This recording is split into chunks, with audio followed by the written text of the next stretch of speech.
Hello and welcome to Breaking Bread with Rivaj Maharaj, where nothing is off the table. For today's show, I wanted to give you my takeaways from everything that's going on at Davos today, particularly dealing with the Greenland issue and Donald Trump as well as the NATO Secretary General. So without further ado, let's get into it. Donald Trump has just released a post on social media regarding the Greenland issue, and I will just read it out for you briefly what it says. Based upon a very productive meeting I have had with the Secretary General of NATO, Mark Rutte, we have formed the framework of a future deal with respect to Greenland, and in fact, the entire Arctic region. The solution, if consummated, will be a great one for the United States of America and all NATO nations. Based upon this understanding, I will not be imposing the 10% tariffs that were scheduled to go into effect on February 1st.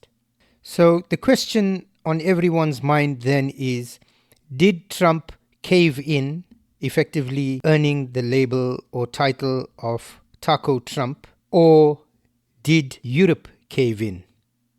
We need to first look at the interview that NATO Secretary General Mark Rutte did yesterday prior to Donald Trump's speech. And when it comes to the Arctic, I think President Trump is right. Now, I made mention of this in another video I did, and I will place that up here so you can have a look at it. And in that video, I basically said that Mark Rutte had effectively said that Donald Trump was right regarding Greenland and the Arctic region and NATO's involvement and things to that effect. Now, reading between the lines, I believe that it could have been either one of three things that occurred or that would have caused him to make that statement. Either he was placating Donald Trump, so in many ways playing to Donald Trump's ego, or that he was trying to tell Donald Trump, look, we are here, we are NATO, we're going to be involved with you, and we're going to do this together. We want you to be involved in it with us. Or the third reason I believe is that, and the one I firmly believe, is that Mark Rutte, prior to going to Davos, realized that Donald Trump's intentions were serious and he was going to have Greenland. So I believe the Europeans had come to a decision prior to Davos caving in. Now, it's important because I think that that decision was agreed on by the European leaders before they went to Davos. I think it was something that had already been agreed on. And the reason I say that is, if you have a look at the Danish Prime Minister's news conference that she held with reporters earlier on today, there are a lot of telltale signs within that conference. Now, when dealing with geopolitics, I find that the unspoken is far more important than the spoken, and that reading body language goes a long, long way in understanding the true nature of what has happened, what is being said, and what is being withheld. Once again, it's not an exact science. I'm not saying that this is the way it definitely went down. This is basically my take on what I think happened. I could be wrong, but this is just my take. Now we'll come back to the Danish Prime Minister's little speech that she made before reporters and then answering a few questions a little later. Before that, however, I would like to look at the interview that Mark Rutte did with Fox News earlier today. So I hear you on that and expanding maybe U.S. military presence, but what I don't hear is Greenland is it still under the Kingdom of Denmark in this framework deal? That issue did not come up anymore in my conversations tonight with the President. In that interview, as you've just seen, Mark Rutte says that Greenland's sovereignty was not discussed. Now, the Americans have come out saying that they had fruitful discussions with Mark Rutte and that Greenland was mentioned, as well as that the sovereignty of Greenland was indeed discussed. They also flagged three takeaways from the meeting between Mark Rutte and Donald Trump, and they were these 3 takeaways that were proposed by Mark Rutte himself. Namely, number 1, updating the current US-Denmark agreement regarding Greenland and the Arctic region, is that more military bases would be allowed onto Greenland for security purposes. Increasing NATO's footprint in the Arctic, something he has also mentioned in his prior interview that he did before Donald Trump's speech yesterday, and allowing the United States to position the Golden Dome within Greenland itself. Now, the question here is, did Donald Trump accept this? We all know that at his fiery speech last night at Davos, he was still heavy-handed in his desire to acquire the territory of Greenland. However, Trump earlier today, did an interview with Fox's Maria Bartiromo, and when she asked him if Greenland was basically ceded to the United States, Trump was incredibly evasive. And I'll read out briefly what he said. "We will have everything we want. We will get everything we want at no cost." Mr. President, thank you so much for talking with us today. Thank you. You have talked about this framework, the beginning of a framework that you've spoken with the NATO secretary about. Can you tell us anything about that? Does this ultimately mean that the U.S. will ultimately acquire Greenland? Well, I don't know if I can say that, but it could be. I mean, it's possible. Anything's possible. But in the meantime, we're getting everything we wanted: total security, total access to everything, have as many bases, have all the equipment that we want. And very importantly, you know, we're building the Golden Dome, we call it. It was called the Iron Dome. Somehow the Golden Dome sounded a little bit better. But we have a technology that's second to none. You saw what we did with Israel, and that's our genius that did that. And it's amazing. It's just, you know, it's foolproof. And we're going to be building it. And it works much better when we have access to Greenland.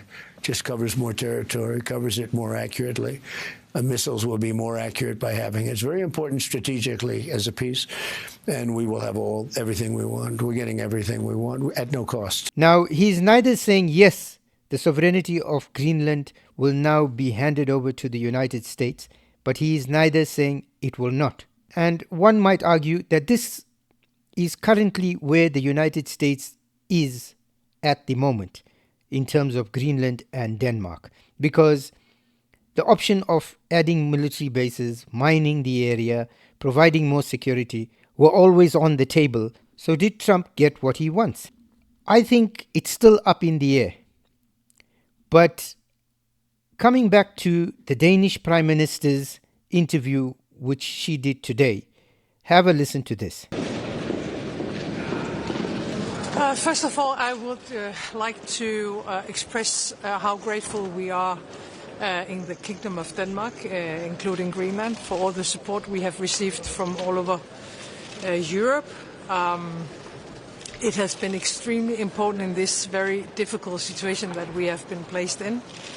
And I think that when Europe is not divided, when we stand together, and when we are clear and strong, also in our willingness to stand up for ourselves, then the results will show. So I think we have learned something during the last couple of days and weeks, and now we of course want to find a solution.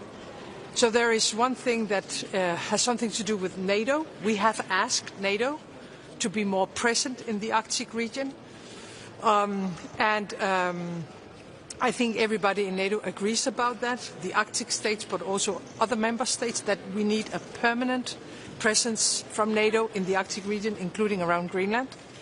And then we will discuss in a more traditional, political, diplomatic way with the US about our bilateral relationship between the Kingdom of Denmark and the US. You're asking about red lines. We have them. Of course, I think it's clear for everybody that we are a sovereign state, and we cannot negotiate about that because it's a part of the very basic democratic values. But of course, we can discuss with the US how we can strengthen our common cooperation on security in the Arctic region. Prime Minister, will Denmark Denmark give any territory in Greenland to the United States, even if it's only for military bases?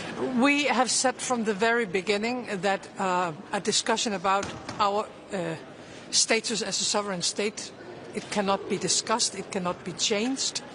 We are willing to work together with the US, of course, as we have always done, about security. But our red lines that are our democratic rules cannot be discussed. Can you still trust the US? Sorry? Can you still trust the US? I mean, we have been working very closely with the US for many years, but we have to work together respectfully, without threatening each other. And therefore, I, of course, hope to find a political solution within the framework of democracy and how we cooperate as allies. Prime Minister, did Trump's bullying win in the end? Excuse me? Did Trump's bullying win in the end? And I'm not sure I heard whether you said you were willing to renegotiate the 1951 pact. We have a defense agreement with the US. We have had it since 1951. We said to the Americans a year ago that we can discuss our agreement on defense, but it has to be in the framework of us as a sovereign state, of course. After having looked at this interview, I can say right off the bat, I mean, just her walk to face the reporters, to make her statement, seems like it's such a burden. It seems like the most daunting task she's ever had to do. You can see she literally looks like somebody that's been called into an office and read the Riot Act. And from her body language, I suspect she's been called in. She's been told that these are the terms. This is what you will say, and this is what you will give up, and this is what you won't say and what you won't give up. And I think even though she may have objected and rejected and, yay and nay about a lot of things, I think that she's been basically told, whether you like it or not, this has to go ahead. The opening remarks she makes about expressing gratitude to Europe for standing alongside Denmark. You would expect that when somebody is expressing gratitude, it comes with a more lively, vibrant disposition. She actually looks like she's just been attending a funeral. Even the choice of words and the sentences that she's used, when we stand together, we are strong. She talks about what they've been through in the last couple of days. This is somebody who is speaking as if they've been really beaten and battered. She then goes on to say, we now need to find a solution. So this indicates that she's unhappy. She's been called in, read the Riot Act, and told that she needs to go and have a long, hard think about it and then come back and accept it. And these are basically messages that she's echoing out to the public.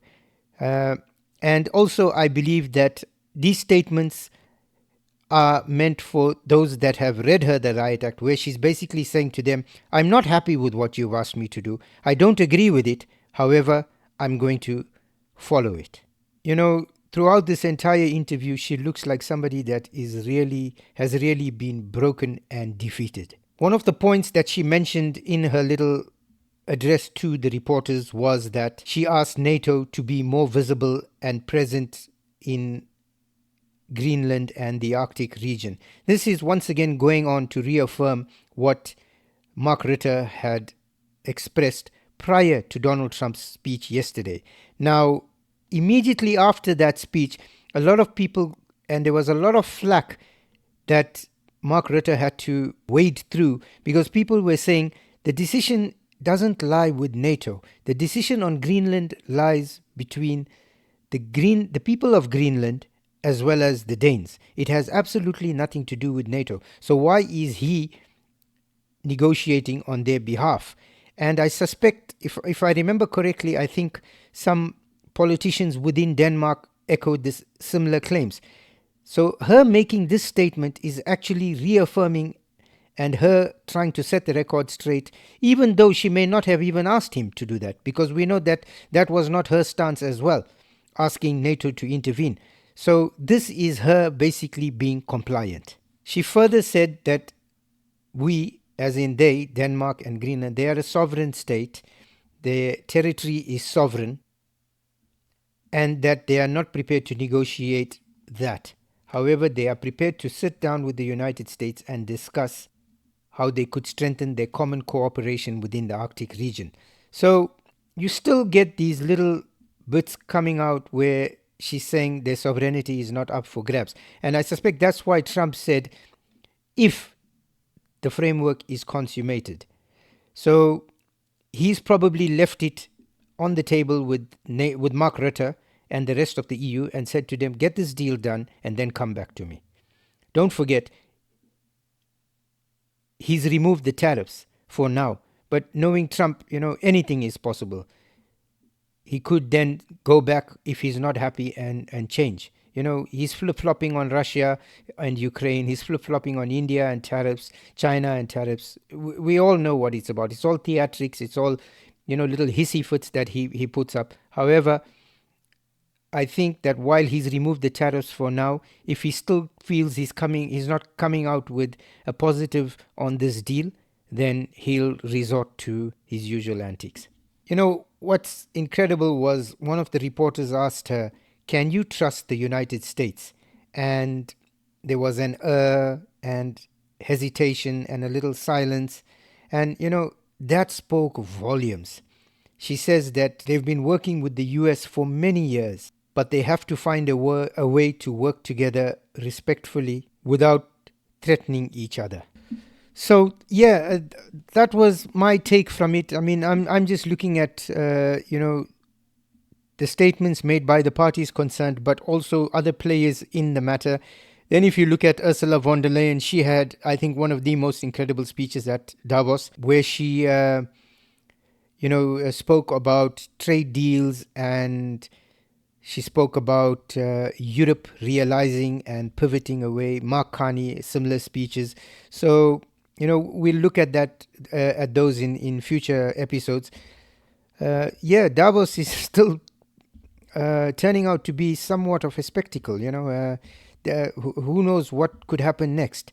Thank you for taking the time to spend with us on this episode, and we look forward to seeing you in the next episode. Please remember to like, share and subscribe, as it helps us with the algorithm and it helps us grow our channel.